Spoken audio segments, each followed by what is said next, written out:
রানী দ্বিতীয় এলিজাবেথ ৭০ বছর ২১৪ দিন রাজত্ব করেছেন, যা পৃথিবীর ইতিহাসে বিরল। এর আগে এত দীর্ঘ সময় আর কেউ নিজের সাম্রাজ্য সামলানোর সুযোগ পাননি। এলিজাবেথ দীর্ঘতম মেয়াদে ক্ষমতায় থাকা নারী রাষ্ট্রপ্রধানও। সেই রানীর পূর্বসূরিদের ইতিহাস ঘাটলে ইউরোপের রাজা রানীদের নামই আসার কথা, কিন্তু মাঝে মধ্যেই শোনা যায় রানী দ্বিতীয় এলিজাবেথ নাকি শেষ নবী হযরত মুহাম্মদ সাল্লাল্লাহু আলাইহি ওয়াসাল্লামের বংশধরদেরই একজন।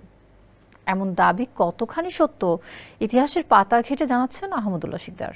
রানী দ্বিতীয় এলিজাবেথ হযরত মুহাম্মদ সাল্লাল্লাহু আলাইহি ওয়াসাল্লামের বংশধর, এমন দাবি প্রায় 4 দশক পুরনো। ইতিহাস ভিত্তিক ওয়েবসাইট history.com এক প্রতিবেদনে জানিয়েছে,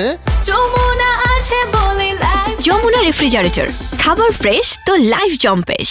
1986 সালে সর্বপ্রথম এই দাবি করেন বুরকেস পিয়ারেজের প্রকাশক জিনিওলজিস্ট হ্যারল্ড বি ব্রুকস বেকার। তার দাবি মুহাম্মদ সাল্লাল্লাহু আলাইহি সাল্লামের সঙ্গে রানী দ্বিতীয় এলিজাবেথের রক্তের সম্পর্ক রয়েছে। লৌহমানবী খ্যাত তৎকালীন ব্রিটিশ প্রধানমন্ত্রী মার্গারেট থ্যাচারকে ব্রুকস বেকার লেখেন, ব্রিটেনের খুব কম লোকই জানে যে রানীর দেহে মুহাম্মদ সাল্লাল্লাহু আলাইহি সাল্লামের রক্ত প্রবাহিত হচ্ছে। 11 শতকে স্পেনের সেভিয়ার একজন মুসলিম রাজকুমারী জেইদার সঙ্গে হযরত মুহাম্মদ সাল্লাল্লাহু আলাইহি সাল্লামের যোগসূত্র বের করে রানী এলিজাবেথের সঙ্গে তাকে কানেক্ট করেন ব্রুকস বেকার। মুসলিম এই রাজকুমারী পরবর্তীতে খ্রিস্টান ধর্মে দীক্ষিত হন এবং কাস্টিলের রাজা ষষ্ঠ আলফোন্সোর উপপত্নী হন। তবে হযরত মুহাম্মদ সাল্লাল্লাহু আলাইহি সাল্লামের সঙ্গে জেইদার কোনো যোগসূত্র আদৌ আছে কিনা তা স্পষ্ট জানা যায়নি। যদিও ইতিহাসবিদ আব্দুল হামিদ আল আউনির বিশ্বাস এই দুজনের মধ্যে একটি যোগসূত্র রয়েছে। ওই যোগসূত্রের ভিত্তিতেই তিনি মরক্কোর সংবাদপত্র আল ওসবোসে একটি নিবন্ধ লেখেন।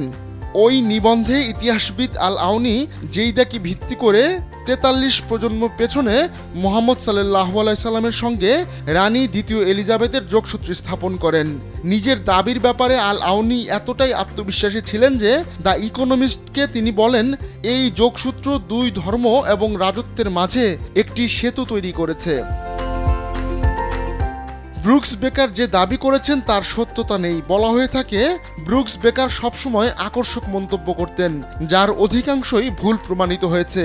তবে ব্রিটিশ রাজ পরিবারের সঙ্গে হযরত মুহাম্মদ সাল্লাল্লাহু আলাইহি সাল্লামের এই কথিত যোগসূত্রকে স্বাগত জানিয়েছিলেন একজন ইসলামিক স্কলার এবং মিশরের 18তম গ্র্যান্ড মুফতি আলী গোমা। আল ওসবোসের প্রতিবেদন অনুযায়ী আলী গোমা এলিজাবেথের জন্য দোয়া ও শান্তি কামনা করেছেন। ইসলামের শুরুর দিকের ইতিহাস নিয়ে কয়েকটি বই লিখেছেন সাংবাদিক লেসলি হ্যাজেলটন। তার ভাষায় এটা একটি ক্লিকবেইট। তিনি বলেন, পশ্চিমে বিশেষ করে যুক্তরাষ্ট্রে ইসলাম ধর্মকে নেতিবাচকভাবে উপস্থাপনের প্রতিক্রিয়ায় এমন গুজব ছড়িয়েছে। এমন বিশ্বাস তৈরি হয়েছিল যে রানী এলিজাবেথের যে সম্মান রয়েছে, পশ্চিমে ইসলাম ধর্ম সেই সম্মান ধার করতে পারবে। আহমদুল্লাহ শিকদার, কালবেলা ডেস্ক।